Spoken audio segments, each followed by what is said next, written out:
Hi everyone, this is Kejwa Vlogs, a Filipino actor based in Saudi Arabia, and welcome back to my channel. Agad-agad gawa natin reaction video ang Barda compilation because why not? So ito pala, may mga nagko-comment pala si Baus, if I'm not mistaken. Bao, shout out to you sa Andalahen. Okay, may mga nagko-comment pala kung gaano ka-true kung nagsara na daw ang Kuya Korea sa Pampanga. Actually, that's not my story to tell.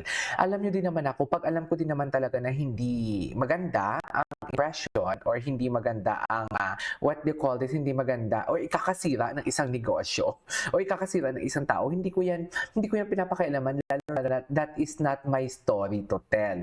So, ang tanong kasi is kung sarado na daw ang Kuya Korea. Actually, last week pa namin yung pinag-uusapan ni Ma'am Barda United. Sabi ni Ma'am Barda United, nagsabi si Ma'am Barda United sa akin na wag mo na i-mention and everything, and kaya hindi ko siya mini-mention. Pero ngayon nagsisilabasa na din naman talaga yung balita. If I'm not mistaken according doon sa pagkakaintindi ko kung bakit nagsara or bakit sarado muna for the meantime ang Kuya Korea is may expansion na nagaganap.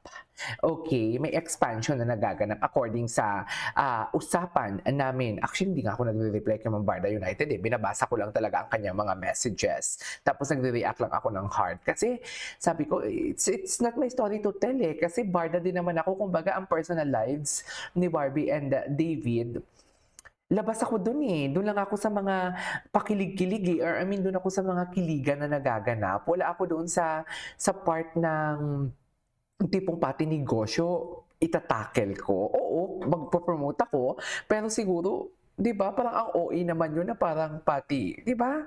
Parang ang OA naman yun na pati negosyo ni David, papakialaman ko. Hindi naman ako katulad kay Jim. Charis, 'di ba? Hindi naman ako katulad kay Jim, mapaka-elamero. Palibasa, wala naman siyang negosyo. Charis! So, I won't take any longer. Let's start this reaction video. Kasi alam mo, nang nakaraan pa ako nang gigigil na gawa ng reaction video itong sa YouTube na mga ganap nila. So, ngayon, eto na talaga. Magre-react na talaga tayo sa mga ganap nila for today's video. Pero nagtagaytay ang Ginoo, no? Nakita niyo ba yung mga post ni Ginoo sa Instagram niya na bago? Nagtagaytay ang Ginoo for today's video na para bang may gustong patunayan. Chares! 'Di ba? Tapos may Vitamilk pala na partnership ang Sabra Cafe. And ang Sabra Cafe and Vitamilk may what do you call this? Parang may partnership sila. So saan dalahin for today's video? Basta alam ko talaga, tanging bukod sa kanilang team, tanging ang brands talaga ang may tunay na alam sa mga nangyayari sa part. Charas!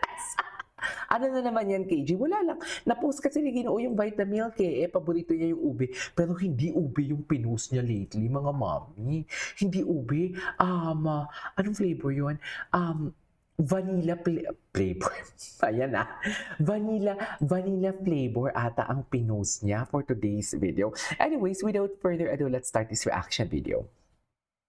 Wala na tayo doon sa mga negosyo ni Ginoo. It's not our story to tell. Kumbaga, kung ano man ang gagawin ni Ginoo sa kanyang negosyo, labas tayo doon kasi hindi naman tayo toxic 'di ba? Hindi nga natin pinapakialaman yung about Barbie and David na kung ano yung mga nalalaman ko behind the camera. Puro pahapyaw lang ako, hindi ko nga ini-spill dito Lalong-lalo na pa kayo ng negosyo yan. Alam mo, iniiwasan ko kasi magsalita about that. Kasi, paano kung isang salita ko lang masisira agad ang negosyo ni Ginoo? Di ako pa yung sisisihin.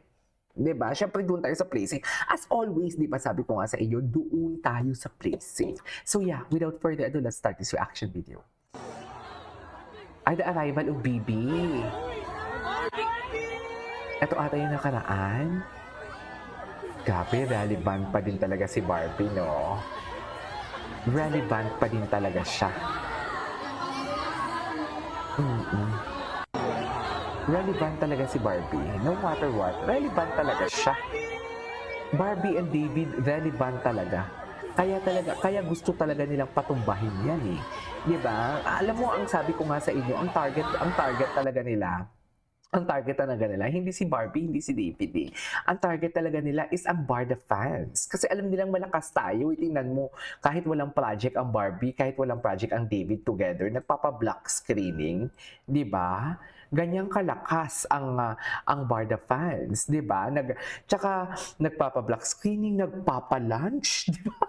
Thank you. Nagpasal parang alam mo na, na-realize ko kasi nilibre nila ako sa paper lunch. Nagla-lunch kasi sila nang dumating kami sa SM Aura sa Taguig ng kay Barbie nang nagpa-premiere night sila sa kay Barbie na movie. Nakalimutan ko kung sino ang nagbayad nun. Hindi ako nakapagbayad at hindi ako nakapagpa-thank you. Pero ang alam ko Barda Royals yun. No? Ang alam ko ang Barda Royals kasi ang nag-ano doon. Barda Royals and ano pa ba iba? Basta ang alam ko lang may isa pa Barbinatics and Barda Royals if I'm not mistaken. Maraming salamat. Hindi man ako nakapagpasalamat talaga sa pa-lunch nila. Sa totoo lang. Thank you. Diyos ko. Kasi naman pagdating ko, nakaserve na ang pagkain. Bolero ka ba? Ay, ito. Ay, hindi siya bolero. Parang hindi siya naglalay, Hindi naman talaga siya naglalay. magaling mangligaw, I think. Hindi siya Pero niligawan ka na ba? Hindi naman. Hindi mo trip na ligawan ka? Hindi. Mas So, okay gusto mo naliligaw. ikaw yung nanliligaw? Ay, gusto niya siya ang Bolero ka ba? manliligaw. Hindi. Parang hindi siya naglalay, Hindi ako Bakit naman siya masyadong magaling maglalay, mangligaw, I think. Pero Parang wait, niligawan ka na ba? Mabait Hindi naman talaga si naman. Davey. Hindi naman. Pang-paras pa kami Hindi ng mo damit trip for na today's ligawan video. ka? Charing. Hindi. Mas So, okay gusto mo naliligaw. ikaw yung nanliligaw? Okay. Ay, Let's make the world. ano bang next? Ay, si Phil. Grabe.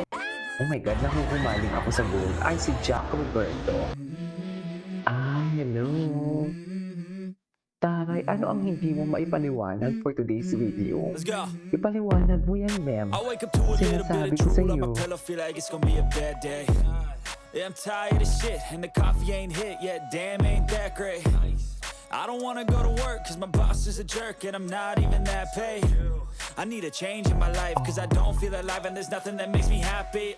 Taray, Hold bakit my beer naman for a ganyan minute. yung... I'm about to quit my job, cash in for a Ben, ticket. I'm bakit going on a ganyan trip, yung and I don't ano? plan to visit. I'm gonna stay Bakit there naman till I feel ganyan? like I'm winning all. And this is just the beginning. Hindi I need a ganyan big yan, change, ha? only feel like living. I need a big swing, home runs I'm hitting, and I'll never look back. Moving on till I get it all. Bakit ganyan? Ay, eto. Pag binibining Anonymous, actually, perfect talaga sila. Perfect. Ay, yung ganda ng timeline. May timeline. O, bakit wala ito? Bakit hindi ko nakunan ng vlog? Dapat nakunan niyo ng vlog. If it just feel like...